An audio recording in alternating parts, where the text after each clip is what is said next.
Assalamualaikum warahmatullahi wabarakatuh. Sakiraɓe wondaɓe jeygol Plaku TV, mi silminake dow moɗon, mi hofni on kala ha gonɗon nder duniyaru fuu. Ɗum derɗirawo moɗon Adamu Haruna. Hande bo en lortake be tininoje meɗen. Tininore nde gaɗen en tinna hande ɗum deidei ko larani hala WhatsApp. Toy on woni WhatsApp original, ɗum ƴamol ngol ɗuɗɓe nder mawɗo pe inantami ko nde.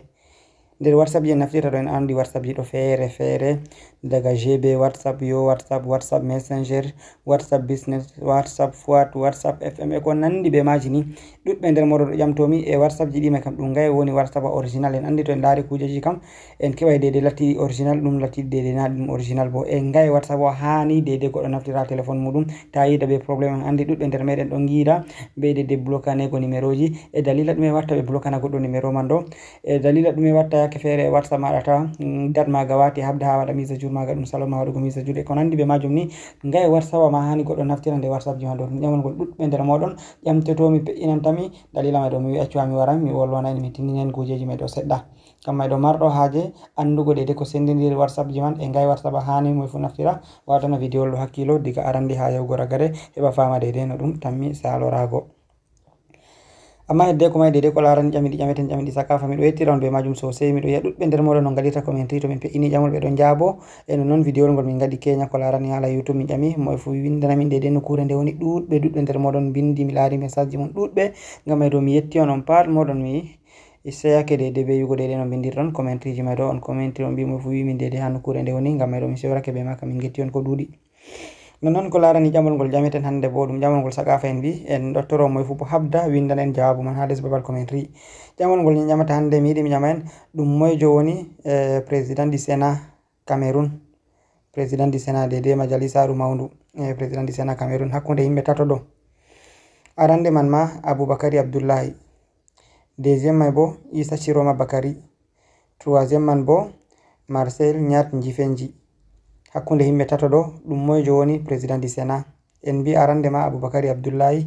deuxième mai bo Issa Chiroma Bakary, troisième mai bo Marcel Nyat Njifenji. hakkunde yimɓe tato ɗo min giɗi on mbiya min ɗum moejo on woni deidei président du Sénat Cameroun. on bindanami les babal commentary ko a andi ko a anda. to a andi ma windan min, to a anda bo fondu heftugo nder yimɓe tato ɗo kam ɗum moejo woni président du Sénat. ngam mai ɗo mi tammi hokkugo jawabu latti ɗum sahi ma bo jawabu laɗɗum ha ragare video mai ɗo banta vowa. ngam mai ɗo tan ɓillon be surutu en dilla nder video mai ɗo tindinen ko larani hala WhatsApp ji ɗi mbinen en tindinai.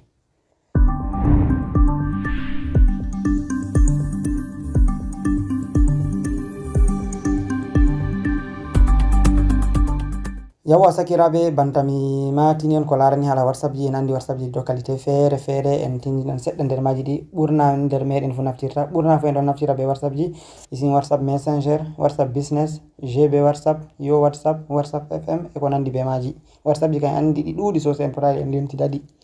dalila mai ɗuɗɓe nder meɗen ɗon giida be probléme a tawa a maɓɓiti WhatsApp maɗa ɗon naftira be maga sai yake fere sai a yaha tawa ɓe ngari ɓe bloki numéro maɗa ɓe wima a wala autorisation deidei naftirgo be WhatsApp mai ɗo. a yaaɓi carɗi maɓɓe deidei condition ji maɓɓe ɗi ɓe ngaɗi ɗo a violi condition ji maɓɓe man ɗo. dalila man ɗo ɓe bloki numéro maɗa. e ɓurna bo fu deidei isin ɓen ɓe blokanta ɗum numéro ji man ɗo a tawan ɗum ɓen naftiroɓe isin GB WhatsApp, Yo WhatsApp, ko WhatsApp Fuat, ko deidei WhatsApp FM.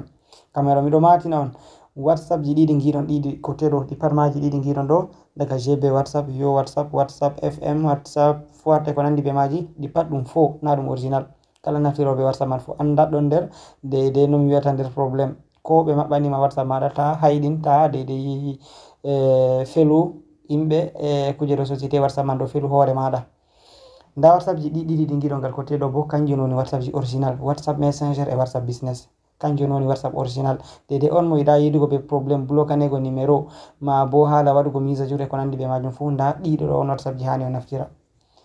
WhatsApp Messenger ma ɗum WhatsApp nga anduɗen normal je a yewtiditta be yimɓe e ko nandi be majum. WhatsApp Business bo ɗum deidei ko larani bana isin yimɓe commerçant en. WhatsApp Business min tan mi wiya to waɗugo video do WhatsApp Business min tindinana goɗɗo waɗirta commerce muɗum ha WhatsApp Business. en andi plateforme ji ɗo kala je wari fu ɗon mari bote mujum. goɗɗo ɗon lawol a tokkata waɗa business ma be majum. amma ɓurna fu enen kan en anda en ɗo kositiri WhatsApp ɗo kam je a yewtida be yimɓe non tan Facebook ma en ko sitide banta anasta tan alara publication je be awurto e Instagram e ko nandi be majum gam burna fugal meden do en sakidi ha nokku ha kujeji man do amma bana lesde nasara en ko babeji goddi ha men ha Afrique do fu ha be jahi yeso do be do andi kala platform gardum fu hambe be do andi no e naftirta be majum be ngara business majum yotta banta warta business do be do naftira be majum amma andano ngarata business be majum medo ngada business yi mudum en ligne e ko nandi be majum amma min tan mi waran gon video tindinore do warta business mado no yimbe tan mi naftirgo be majum ha de der balle garande to hanga be warta messenger do kanjon woni whatsapp ji de latidi original ji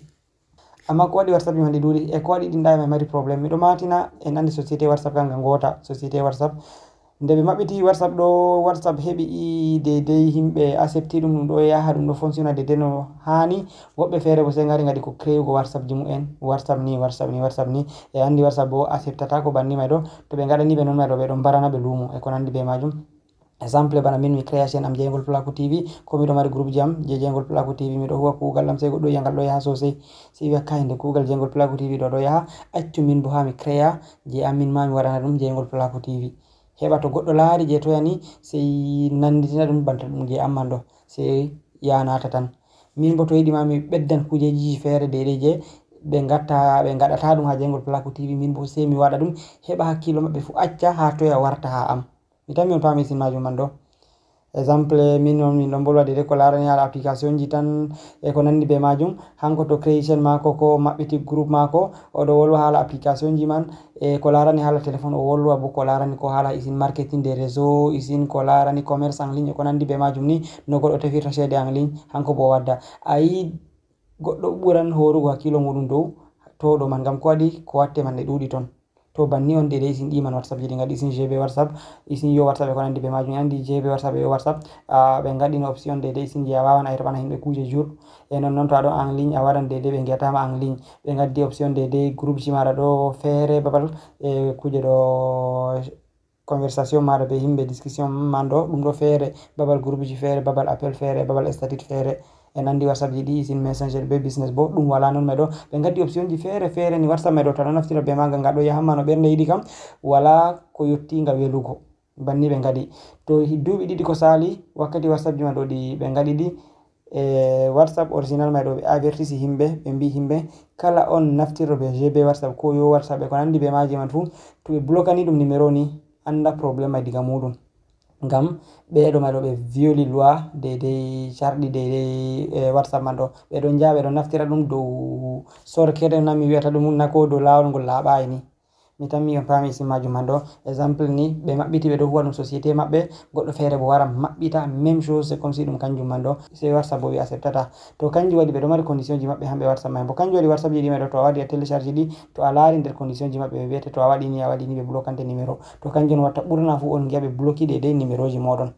e hako salino bo min ngadi no video min tindini en dede to be bloki numéro mada man no watta herbana be message de be de bloka ma numéro to ay be on gol ngadda may do gol buray sembe